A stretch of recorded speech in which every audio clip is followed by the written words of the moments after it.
তো হ্যালো বন্ধুরা, আমি কিন্তু স্কুল থেকে এসে রান্না চড়িয়ে দিয়েছি। তো চলুন ঝটপট আমি দেখিয়ে দিই যে আজ আমি কী মেনু করব। কারণ কি বলবো বলুন তো, যাবো অফিস এবং আমাদের সুপারভাইজার ম্যাডাম তিনি তো রাত 11:30টায় মেসেজ দিয়ে দিয়েছেন যে আসুন। দেখলাম আজ সকালে, উনি দুর্গাপুরের বাসিন্দা। তো দুর্গাপুরে রাত 11:30টা সন্ধ্যা হতে পারে, কিন্তু আমাদের গ্রাম্য এলাকাতে তখন আমাদের মাঝরাত। তো চলুন ঝটপট কী বানাচ্ছি দেখিয়ে দিই। বিষয়টা হচ্ছে, আপনাদের মনে হতে পারে যে ম্যাডাম আপনারা কি তাহলে নিরামিষ খানি না, বা প্রতিদিনই কি মাছ মাংস ডিম এতটাই? কিন্তু সেটাও ব্যাপার নয়। আজকে ভেবেছিলাম নিরামিষ খাবো। নিরামিষ বলতে মাছ মাংস ডিম কোনো কিছুই আমি করব না। কিন্তু বিষয়টা হলো যে ভাবলাম ওই তো আবার অফিসে যেতে হবে। তো আমি কিন্তু পোস্ত বেটে গেছি, যে পোস্ত, ডাল, একটা সবজি এইসব করব। কিন্তু দেখছি আমাকে তাড়াহুড়োর মধ্যে যদি রান্না করতে হয় তাহলে কিন্তু আমার হবে না। আর এক দু তরকারি দিয়ে ভাত পার করতে গেলে সেখানে কিন্তু একটু মাছ মাংসের প্রয়োজন আছে। তো কি করলাম, পোস্ত বেটে গেছিলাম স্কুল। তো আমি কিন্তু মাছটা ভেজে, এই মাছের ডিমও আলাদা এনেছি এক্সেস। তো এগুলো আমি ডুমু ডুমু করে বড়া করব। আর ওই মাছগুলো দিয়ে আমি ওই রুই পোস্ত যেমন করে ওই একটা পোস্ত করব। আর ভাতে তো দেখলেন যে ভেন্ডি সেদ্ধ করতে দিয়েছি, ভেন্ডি মাখা। একটু ডাল আছে ফ্রিজে, হাজব্যান্ডের ডাল লাগবে, তো ডালটা গরম করে দেবো। আর পোস্ত বাটাটা তো এখানেই চলে যাবে। আর অনেক এক্সেস ভেন্ডি ফ্রিজে থেকে গেছে, সেগুলো কিন্তু আমি ভেন্ডি আলু পেঁয়াজ দিয়ে বেশ খড়া খড়া করে ভাজবো। তাহলে ভেন্ডি আলু পেঁয়াজ ভাজা, এই একটা রুই পোস্ত, ভেন্ডি মাখা, ভাত, ডাল, এই দিয়ে খেয়ে কিন্তু আমাকে চটপট অফিসে বেরিয়ে যেতে হবে। এই যে মাছগুলো, মাছের ডিম আমি ভাজি, কিন্তু একদম বেশ মোটা মোটা ডুমু ডুমু করে, বড়া না করলে পাতলা পাতলা মাছের ডিমের বড়া কিন্তু খেতে ভালো লাগে না।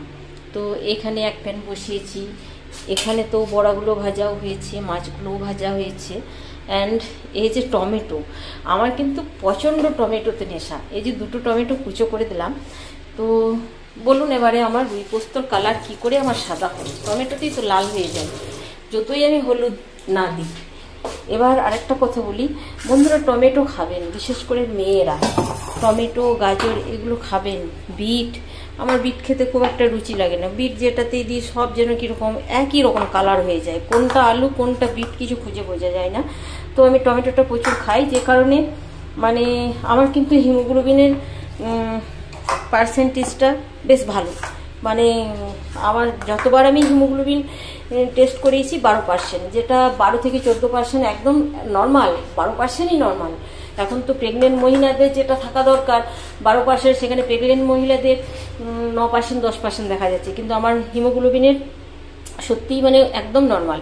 তো টমেটোটা খাবেন, টমেটোটা খেলে কিন্তু হিমোগ্লোবিনের পার্সেন্টেজটা ঠিক থাকবে মেয়েদের। দেখুন কতগুলো মাছের ডিমের বড়া এবং মোটা মোটা করে করেছি আমি। বেশ পেঁয়াজ কুচো, লঙ্কা কুচো দিয়ে ঝাল ঝাল করে বড়াগুলো বানাই, তারপর কিন্তু আমি রুই পোস্ততে ফেলি। আর মাথাটা আবার দিয়ে দিলাম, কারণ মাথাটা চট করে খড়তে চাই না, যে কারণে আবার ওদের সাথে আর একটু ভাজা হোক। তো এবার বন্ধুরা, আমার মাছ মাংস মানে নেশা সেটা বললে ভুল বলা হবে, কারণ আমাকে অগত্যা বাধ্য হয়ে মানে কি বলবো, বাধ্য হয়ে করতে হয়। আজ না এই কাজ, কাল না সেই কাজ, প্রচণ্ড ব্যস্ততা মুখর জীবন কিনা। তো যে কারণে একটু মাছ হোক, একটু চিকেন হোক, মানে এইসব কিছু হলে, একটা সেদ্ধপক্ষ ভাত হলে মোটামুটি ভাতগুলো খেতে পারা যায়। আর রোজই তো কাজ আছে, এবার রোজই যদি সেদ্ধপক্ষ খাবো তো আমি দাঁড়াবো কিভাবে, আর আমি কাজ করবো কিভাবে? তারপর তো ধরুন শরীরে হিমোগ্লোবিনের পার্সেন্টেজটা ঠিক থাকতে পারে, কিন্তু আমার ধাতটা হচ্ছে লো প্রেশারের ধাত। অনেকের মানুষের অনেক রকম ধারণা থাকে না, লো প্রেশার তাহলে শরীরে ব্লাড কম বা ব্লাড বেশি, যাদের হাই প্রেশার, সেটা নয়। প্রেশার মানে হচ্ছে যেটা আপনার লো প্রেশার মানে ব্লাড আপনার যথেষ্ট আছে শরীরে ব্লাডটা স্লো গতিতে বইছে, লো প্রেশার সেটা। আর হাই প্রেশার মানে দ্রুত গতিতে বয়, মাথাতে রক্ত উঠে যায়, এই হয়। তো এইসব কারণ, তো যে কারণে আমার মানে রোজ হয়েই যায়, নিরামিষ খাবো বললেও আমার হয়ে ওঠে না বন্ধুরা। তো টমেটো দেওয়ার জন্য লাল রঙের হয়ে গেল রুই পোস্তর কালার। তো এখন আমি এই পোস্ত বাটাটা দিয়ে একটু জাস্ট ফুটে আসবে আর নামিয়ে দেব। তো হ্যালো বন্ধুরা, আমি তো এরকম অফিস যাওয়ার জন্য রেডি হয়েই গেছি।